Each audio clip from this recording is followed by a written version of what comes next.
From the 11 Alive studios, this is The Georgia Vote with Faith Jesse and Zach Merchant. An attempt on the life of the former president, sending shockwaves across the country and reorienting the race for the White House with just months to go before the election. This edition of The Georgia Vote is dedicated to breaking down what happened, what comes next, and what it means for this country. Now, previously planned reporting for this show, including our interview with State Senator Jason Estevez, will air at a later date. So let's start here in Western Pennsylvania, where a gunman opened fire at former President Donald Trump at an outdoor rally. He took the stage just after 6 p.m. Eastern time last night, waving to the cheering crowd of supporters, soon settled into delivering his speech. The former president was about 6 minutes in, describing a nearby chart displaying border crossing numbers when the shooting began. If you want to really see something that said, take a look at what happened.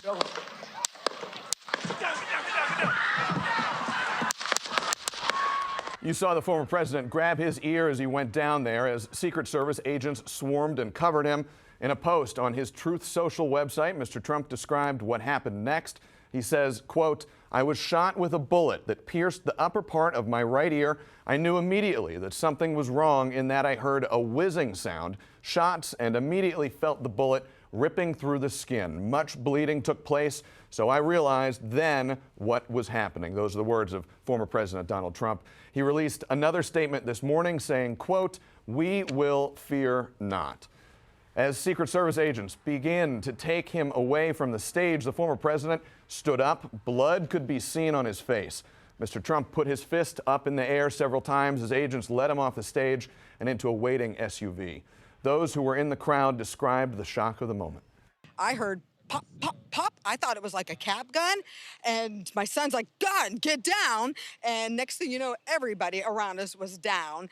And then once we got down, we was up at the top of our bleacher. The men were yelling to all the snipers and all the cops to come over. State police and a SWAT team, started evacuating the bleachers, and then I helped carry the man out of the bleachers to a tent that was behind the bleachers. You helped carry the man yourself. What was his condition when you were carrying him? He's deceased. I pray to God for these people's families. Oh my God. But how is this happening in our country today? And why? Why is it happening? And overnight, we got a glimpse of former President Trump walking off his private plane after landing at Newark Airport. The video posted by an aide showed the former president flanked by Secret Service agents and heavily armed members of the agency's counter-assault team. Multiple reports say the former president spent the night at his private golf club in nearby Bedminster, New Jersey. What we know is that besides the former president, 3 people were shot. 1 person was killed and 2 other spectators were hurt. The Secret Service said it killed the suspected shooter, who the agency said attacked from an elevated position outside the rally grounds. Overnight, the FBI named the suspect as 20-year-old Thomas Matthew Crooks from Pennsylvania. At a briefing early this morning, state police said it's working to investigate what happened, and that investigation continues. At this time, we have no reason to believe that there is any other existing threat out there. We are doing everything we can to make sure that this is thoroughly investigated, and that if there is any information developed that anyone else was involved, that between PSP and the FBI, that will very quickly be followed up on. Soon after that shooting, former President Trump, presumed opponent in the November election, President Joe Biden, said that everybody must condemn the assassination attempt. The president made his comments roughly 2 hours later at his vacation home in Delaware. The White House said he later spoke with the former president, then returned to Washington. President Biden wasted no words in decrying this act of violence at a campaign event. There's no place in America for this kind of violence. It's sick. It's sick. It's one of the reasons why we have to unite this country. We cannot allow for this to be happening. We cannot be like this. We cannot condone this. But the bottom line is that the Trump rally was a rally that he should have been able to be conducted peacefully without any problem. But the idea that there's political violence or violence in America like this is just unheard of. It's just not appropriate. And everybody must condemn it. Everybody. Almost immediately following that shooting, many of Georgia's lawmakers shared their comments and their concerns. Last night, Doug Richards with the 11 Alive political team talked with State Republican Party Chair Josh McCoon, who expressed his shock at what happened. A sense of relief that the president appears to be okay. We're obviously praying for him and hoping that he, fully recovers. I know he's being checked out at the moment. But that's where we are. We're relieved that he appears to be okay, and we're obviously all praying for him. Yeah, that's obviously a great shock, and just, again, shock and then followed by relief that he appears to be okay. Governor Brian Kemp mourning for the, quote, innocent life taken at the Pennsylvania rally. In his tweet on X, he added, "I am deeply thankful for the Secret Service's swift action to keep former President Trump and rally-goers safe."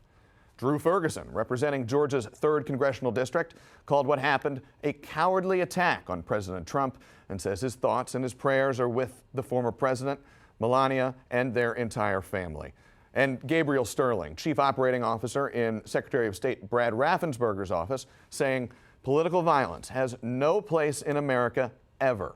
Glad that former President Trump is okay, praying no one else has been injured. This was a heinous act. We have our political fights with ballots, not bullets. Georgia Senator Jon Ossoff saying he also condemns the despicable act of violence and prays former President Trump makes a full recovery. The senator thanked the Secret Service for its response and added, political violence is never acceptable and can never be tolerated.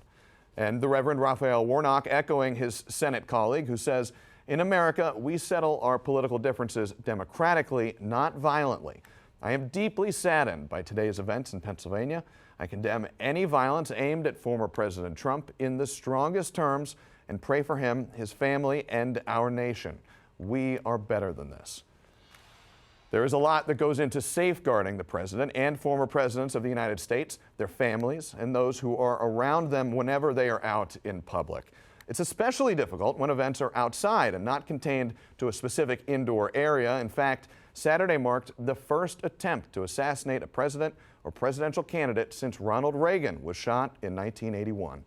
On that day, President Reagan was leaving a Washington, D.C. hotel when a gunman, later identified as John Hinckley, fired several shots from a revolver. Reagan was hit by a bullet which bounced off the side of his limousine. 3 other people were wounded, most seriously, Press Secretary James Brady, who was paralyzed. To get some more perspective into what happened Saturday from the Secret Service's perspective, 11 Alive's Angelina Salcido talked with former Secret Service agent Bobby McDonald. Their conversation came just a few hours after that shooting in Pennsylvania. First thing I thought of was this is what the Secret Service trains for every day. Obviously, there's going to be a lot of after action, a lot of investigation here to see what the Secret Service did well, what the Secret Service didn't do well, and how we can move forward and ultimately tweak our protective methodologies to make sure nothing like this happens again. Everyone's question is probably going to be, how did this happen? How was this able to happen?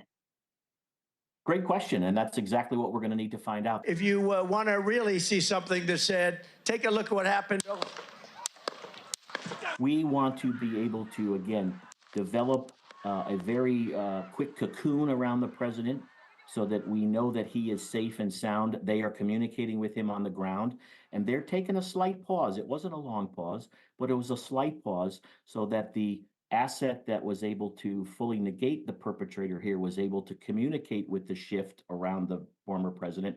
Hey, the perpetrator is down. Now is a safe time to move. So again, done in a textbook fashion. When a rally is held in an area like this, where it is outdoors, and it's not something that's contained to a specific area or like an event center, does that make it harder to secure? Outdoor events are very, very difficult. However, the Secret Service knows what it's doing. It has the protective methodologies and assets and personnel to be able to provide what it believes is a very secure environment. That's Angelina Salcido with the 11 Alive political team reporting. We also talked about the security of future events like the upcoming Republican National Convention, which is scheduled to start tomorrow. He said security will be stepped up, but not too much because of how much planning already goes into an event like that. He added that what may be a short-term change is if either former President Trump or President Biden hold any outdoor events leading up to the November election. This story is still developing, and 11 Alive has you covered. Head right now to our homepage for our extensive coverage on this story with many more details likely to come out today. And when we come back, we'll try to examine all that is swirling around yesterday's assassination attempt on former President Donald Trump with Mark Rountree and Howard Franklin in our roundtable. You're watching The Georgia Vote. Welcome back into The Georgia Vote. It is time now for our political roundtable. Today we have Democratic strategist Howard Franklin. He's worked on campaigns throughout the Southeast and now leads the consulting firm Ohio River South. And Republican strategist and pollster Mark Rountree, also an expert on campaigns here in Georgia. He's the founder and president of Landmark Communications, based right here in Atlanta. Guys, we appreciate you both coming in this morning. Obviously, a lot happening in the world right now. Howard, you're a committed Democrat. Mark, you're a committed Republican. But I want to start here. We'll get to the politics in a minute. Just as an American, watching what happened yesterday at that rally, Howard, what went through your mind? It was obviously surprising. You know, the temperature's been turned up on our politics for a very long time. And maybe it's a testament to the restraint that voters and rally goers and others have really been able to demonstrate for a long period of time, because this was the furthest thing from my mind. I know we've seen a lot of heated political rhetoric. We've seen a lot of tough talk from podiums and from stages, but nothing like this in quite a long time. So I was just honestly shocked when I started to see both the text messages and the reporting. It certainly shocked me out for a Saturday. Mark, your first reactions?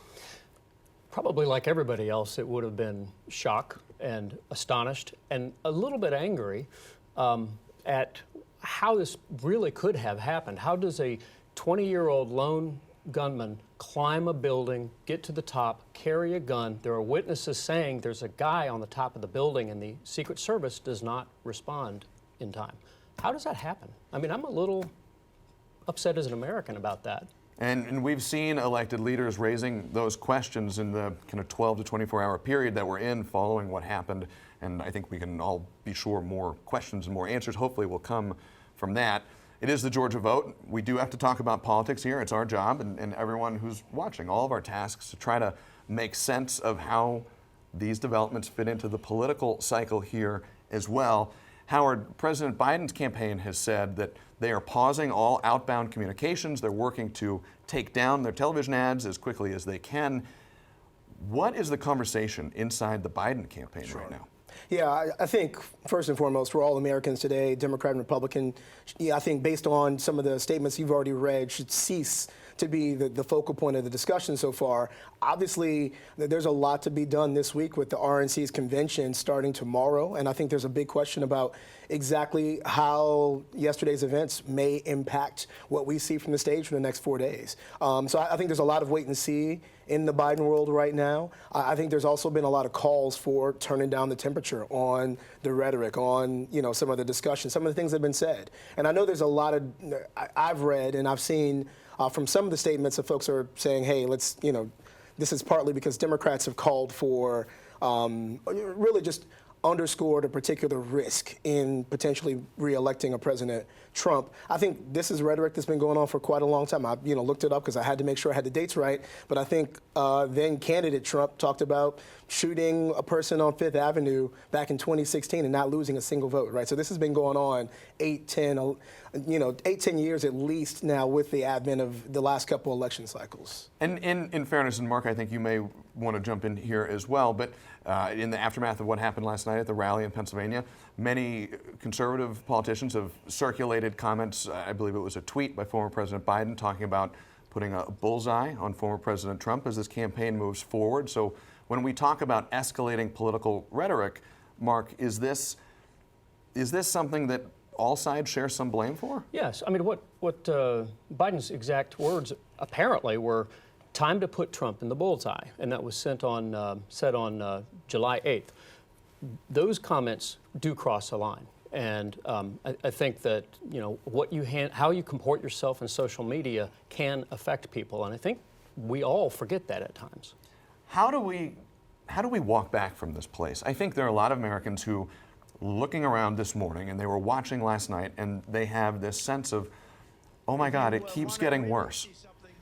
It keeps getting worse. How do we walk back from this? There is a sense of lawlessness in the country. There is a sense that laws are being unevenly enforced depending on which political group is being attacked or defended. And that is important. I think the application of the law evenly would, I think, give people a lot more confidence that something like this would not be happening. Howard, your thoughts on the road ahead? Yeah, I mean, to me, this feels much more like a perceptual issue than one that's rooted in what's actually happening. I think there's a lot that any objective observer could say, hey, Democrats will take issue with this or Republicans will take issue with that. I think some broad-based agreement that this rhetoric isn't healthy for our politics, isn't getting us to, smart, informed, thoughtful decision-making, I think is what would have to happen. And it feels like in this moment that President Biden and President Trump might be willing to, share that pact or make a pact that might bring down the temperature on some of this rhetoric. We got about 30 seconds. Mark, your thoughts on that. Is there a possibility where both the former president and the current president can get on the same page and at least set some ground rules moving forward? I don't think these two would ever do that. Not related to anything along these lines. No, I don't. I think these two genuinely do not like each other. They don't wish each other this kind of ill. Neither one does, but I don't think that's going to happen. What does that say about us as a country if we're at that point? I think it says something has to change. We've got a lot to talk about. We've got a lot more to discuss. The good news is we've got a whole nother block of the panel coming up. Stay with us. The Georgia Vote continues right after this. Welcome back into the Georgia Vote and our political roundtable experts, Mark Rountree, Howard Franklin. We want to get into the political ramifications of what happened and what has happened over the last 24 hours, but it's worthwhile to take just 60 seconds and ground us in history here. This is not the first time the life of a president has been attempted to be taken. This is not the first assassination attempt. There have been also successful assassinations in the history of this country. Still, the last one was many decades ago. It was former President Ronald Reagan. Did you ever expect to see something like this happen again, Mark? Absolutely. Really? Especially with the tenor of this particular campaign. I'm surprised that something like this has not happened over the last 10 years as it is. Howard? Yeah, I'd agree with Mark. That's pretty chilling statements to see seasoned veteran political folks like yourselves have that sense of it. We've seen the rhetoric and even in some senses the violence continue to escalate. You're surprised to see it when it actually does happen, right? I wasn't thinking about President Trump and a rally in Pennsylvania, but yeah, I think that I think all the warning signs have been there. Still, the campaigns will eventually get back online. They'll start moving again in full force towards Election Day because that is what happens. Eventually, right now we're in sort of a pause period, but it's not going to last forever. Mark, what's the ramification as you see it? You're a pollster, you specialize in the numbers. Will this have an impact politically on the campaign? No way to know yet. And it's a little bit, I have to acknowledge, ghoulish to think in terms of the political ramifications of a tragedy, an American tragedy. But I do think that it does accentuate for the public a feeling of lawlessness in the country, of uneven application of the law that may be encouraging some people to act. I do think that it absolutely re-energizes, if they even needed it, sort of the Republican and the Trump base. These people are now upset and know that they're being targeted by some people. So I think it does have an impact on the election. And Howard, the Republican National Convention is set to start tomorrow.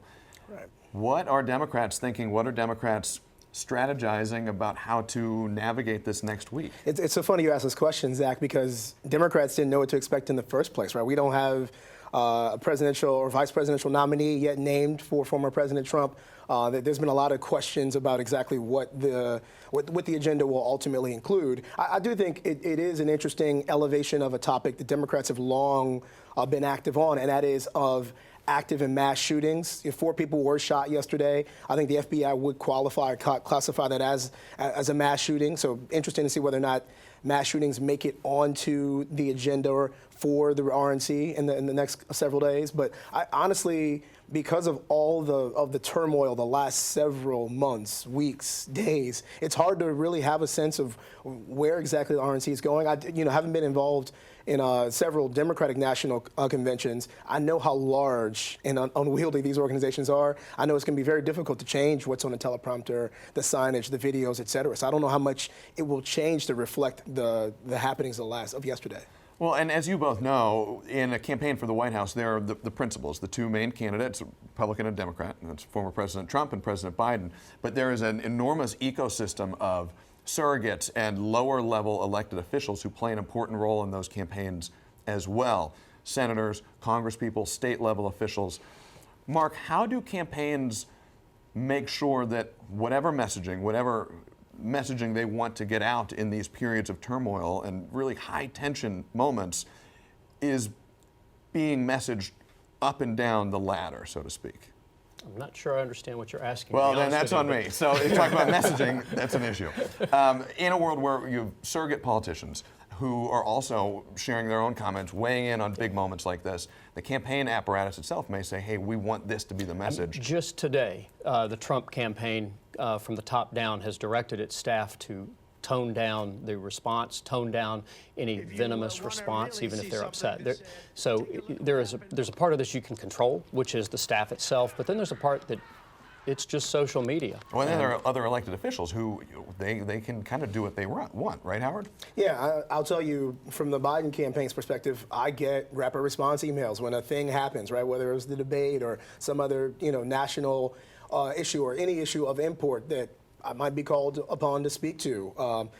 And many times that's including some of the facts and figures you might not otherwise be aware of. Sometimes it is about what Mark mentioned. Hey, here's kind of how we want the touchstone to feel. This is the approach we want to take. But those sorts of things, I think, in 2024, absolutely they're flying around. You can go to the social media of the principals and see kind of what tone and what tact they're taking. But certainly for those of us who are involved at any level, we're going to get some I hate to cut you off. We've got about 15 seconds left. I just want to give you one last opportunity each. One sentence. The most important thing to happen in this country politically right now is what?